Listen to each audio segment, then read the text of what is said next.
52 अक्षरों को किनारे कर दो, अब शब्द की खोज करो, शब्द क्या है। तो साहिब कहते हैं 52 अक्षर जोरे आन और सकिया ना अक्षर एक पहचान। अब तुमने जपना नहीं है, 52 अक्षर जोड़ के जो शब्द बनते हैं उनको जपा जाता है, और जो 52 से न्यारा शब्द है उसको पहचाना जाता है, उसको पूछा जाता है। सत्य नाम है सार, पूछो संत विवेक करी, उतरो भव जल पार, सतगुरु का उपदेश यही। ये कबीर सागर की पहली लाइन है। अगर कबीर सागर की पहली इस लाइन को समझ ले बंदा, पूरा ग्रंथ पढ़ने की जरूरत नहीं है। इसीलिए बोला 52 अक्षर जोरे आन, सकिया ना अक्षर एक पहचान। तुमने केवल पहचान करनी है। पहचान का मतलब होता है चीन जाना, चीनना। चीन जो वर्ड है ये पहचान के लिए बनाया गया। अब पहचान करनी है शब्द की। तो शब्द क्या बोला गया? अरे शब्द शब्द सब कोई कहे, वह तो शब्द विदेह और जीवा पे आवे नहीं, निरख परख कर ले।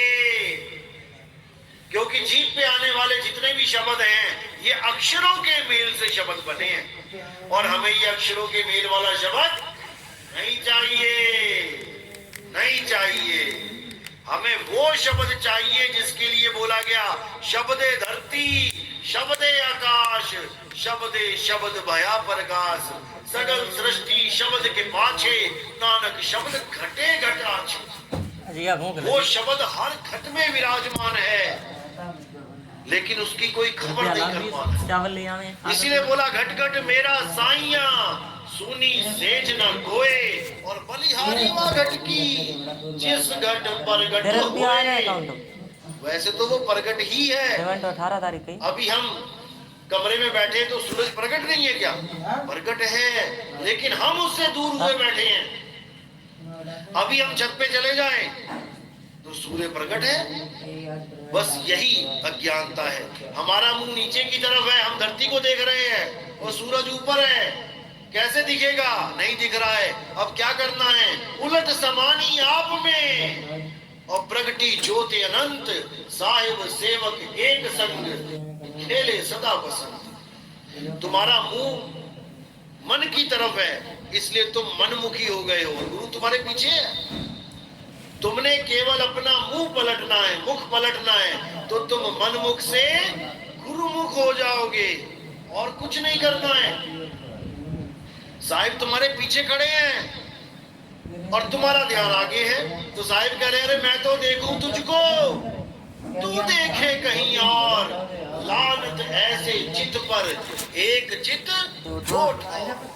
ये सारी संसार दो भागों में बटा हुआ है, निर्गुण सरगुण, निराकार साकार। इसी में उलझा पड़ा है।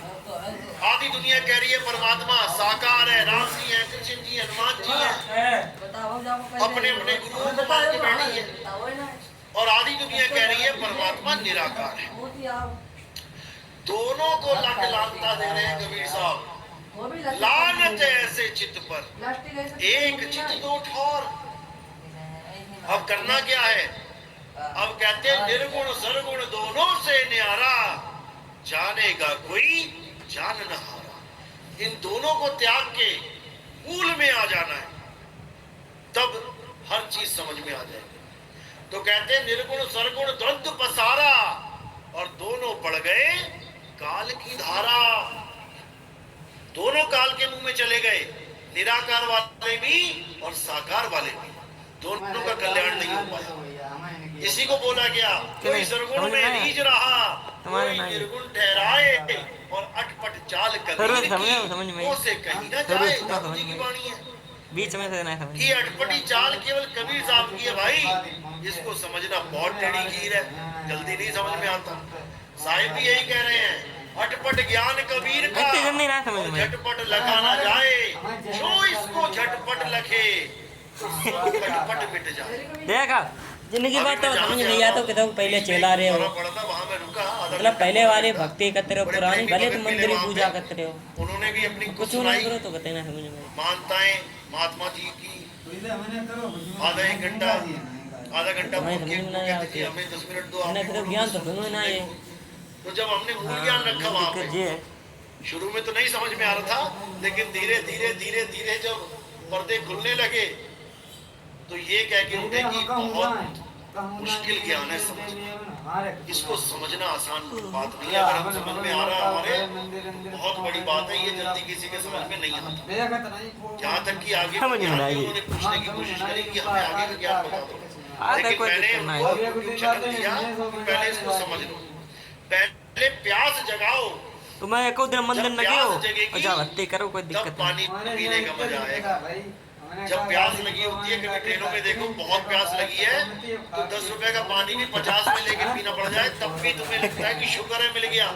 और प्यास ना लगी हो ना तो तुम उस पानी को रिजेक्ट मार दो कि नहीं भैया 5 में दे दे, रेट बांधोगे वहां पे। लेकिन जब सच में प्यास लगी है, कहते हैं सिद्धड़ की बाजी होती है वहां पे, शीश कटा के भी देना पड़े तो लेना पड़ता है।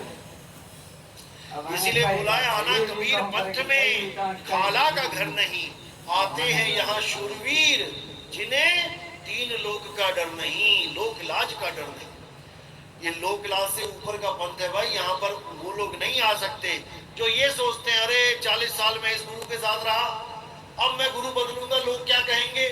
अरे भाई जब तू बकरा कुत्ता हाथी बन जाएगा तब भी लोग कुछ नहीं कहेंगे, फोटो खींचेंगे तेरी। इसलिए इस लोक लाज से ऊपर उठ जाना है। लोक लाज सबसे बड़ी रुकावट है आगे बढ़ने में। पहली बात तो ये समझ लो कि गुरु ज्ञान है, गुरु देही नहीं है जो तुमने स्टॉप लगा दिया कि मेरे गुरुजी ये हैं। कब तक तुम्हारे गुरुजी हैं ये? जब तक प्राण है उसके बाद उठा के फूका उनको। गुरु को भी फूक दिया जाता है, यहाँ पे गुरु को भी दफन कर दिया जाता है। अरे भाई वो शरीर दफन हो रहा है, शरीर जल रहा है, गुरु दफन नहीं हो रहा। गुरु तो ज्ञान है, गुरु शब्द है, लेकिन दुनिया नहीं समझ पाती, इसीलिए ये झगड़े मच जाते हैं। मेरा गुरु बड़ा, मेरा गुरु बड़ा। अरे भाई किसी का गुरु बड़ा नहीं है, ज्ञान बड़ा है।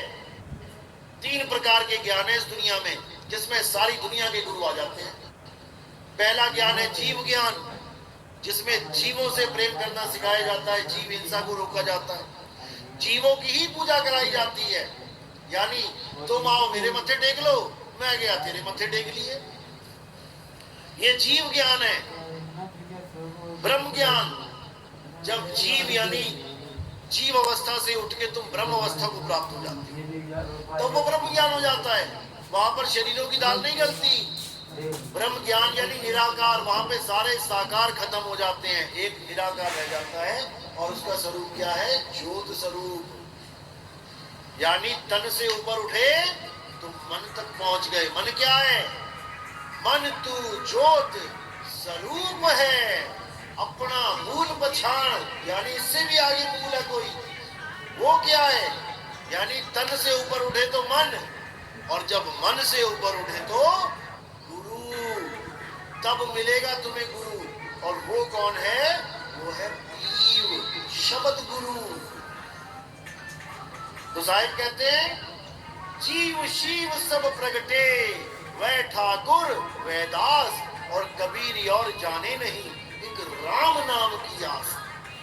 जो कबीर साहब का राम नाम है वो जीव और शिव दोनों अवस्था